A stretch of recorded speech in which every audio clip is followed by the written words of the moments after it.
Morning folks, welcome back to UK Rails and More. I've brought you back for another review, this time of the Bachmann's Class 37 in freight sector grey livery. This one in particular is the coal sector livery. So we'll have a look at this. I'll get it unboxed as usual, get it up on the track, and we'll have a nice detailed look at it. Bye for now. Okay folks, before we start the main review, and just while we're looking at some nice photographs of Imperial here, I forgot to mention yesterday, if you saw my layout planning and scenic inspiration video, that's on the other line across over the other side of the River Mersey. There's currently a single track freight line. That was formerly a double track main line, and I remember as a kid watching many freight sector delivery similar to this, locomotives going up and down that line from across the river. Hence some of the inspiration for this purchase, and something I'd like to incorporate in the main layout. Okay, and if you've not seen that video, you can find it on the playlist for layout planning and scenic inspiration, which is on the main channel page. Okay folks, welcome back. I've now unboxed Imperial. Let's just have a nice detailed look at her. Really nice locomotive this from Bachmann's. Class 37, again one of my favourites. If you've seen some of the other reviews, I'm a keen fan, like many people, of the Class 37. Let's just first of all have a look at the front end. Okay, very nice front end there. It's not a weathered version, this one. Whether I will attempt some weathering in the future, maybe subtle weathering, maybe, quite possibly, but I don't know. Yeah, it's a thing that some people are more confident than others with, so we'll have to see. The buffers on this one aren't spring loaded, but again, I'm not particularly bothered about that. It's a nice feature, but it certainly won't put me off a model like this. Okay, so if we just move around,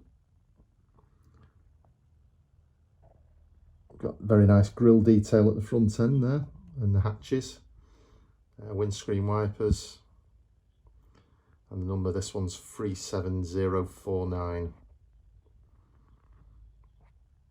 Okay, just try and focus in. So there we've got the bogie details.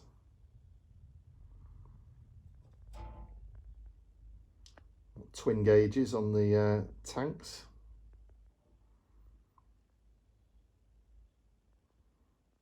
Okay, let's just bring back to the beginning.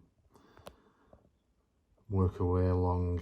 Okay, so we've got the driver, as with all, or at least most Bachmann's, if not all, come fitted with a driver, which again is a nice feature. You've got the nice handrails on there, and the actual door hatch, which included, and also some nice engine spec plate there, which is very good.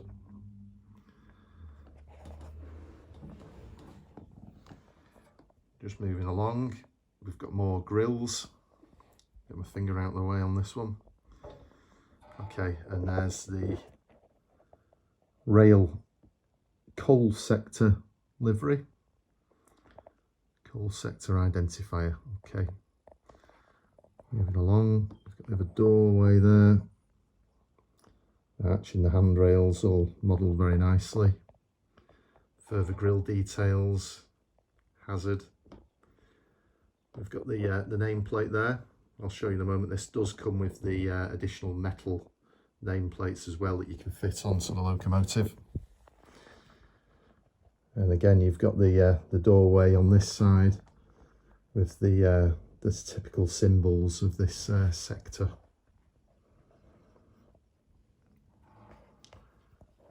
Moving on to the other cab. We've got the same details on there, obviously. Okay, this locomotive, just try and focus that in a little bit more for you. Okay, this locomotive, it does come with the additional couplings, I believe, but we'll check that in a moment. Just have a look along the roof.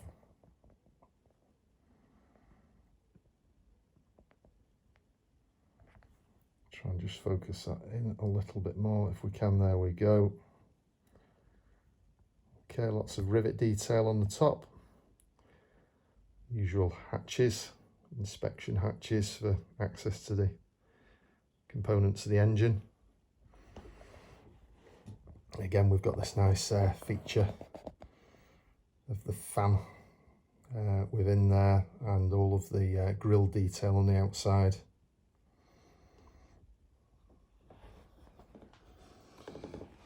Okay, so there she is in focus again.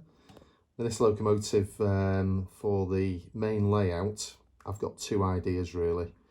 I very much like the rail, the coal sector and the distribution sector liveries. So idea one is that you do see some of these in good condition up and down the country on preservation railways where they're used for the diesel galas, etc. So it could be used for that on the modern image layout. The other idea is, of course, just to run multi-eras. So depending on what stock I'm running, run either 80s, 90s or modern day, and just run trains accordingly. Or of course just run what you like, which I've heard some people say, which again makes perfect sense. Okay guys, also in the box you get the Bachmann's Imperial metal nameplates to attach later, and you also get the snow ploughs and the various couplings and brake hoses and various cabling. Okay guys, so I hope you've enjoyed that short review of the Bachmann's Class 37 30049 in coal sector grey livery, and this one is Imperial. For those who don't want to listen, thanks very much for watching. The next step will be taking this fine locomotive out for a review on the lockdown layout, making the most of this really nice, fantastic UK weather that we've got at the moment. So if you don't want to stay, then thanks very much for watching, and I'll speak to you soon. Bye for now. Okay, when the initial 1955 dieselisation plan was announced, no locomotives were envisaged in the 1700 horsepower range. Consequently, the Class 37s were introduced in 1960 as an intermediate loco between the 1250 horsepower Type 2s and the 2000 horsepower Type 4s.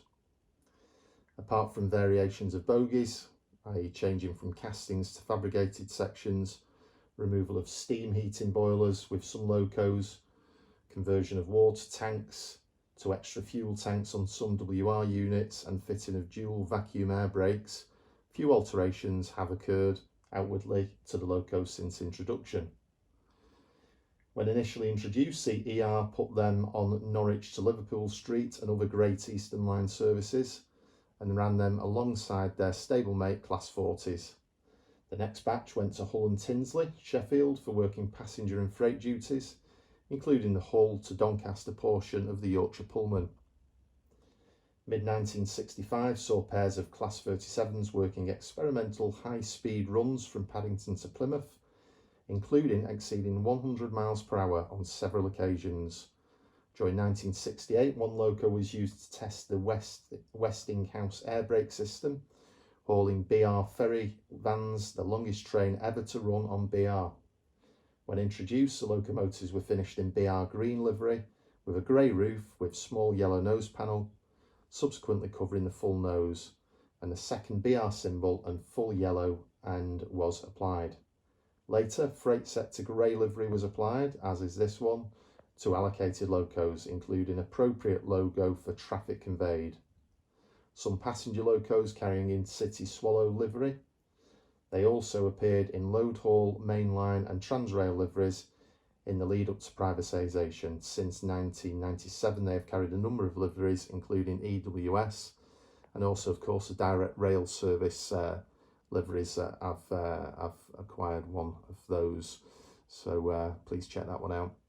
So yeah, thanks very much for watching, and I'll speak to you on the next one. Stay safe and bye for now.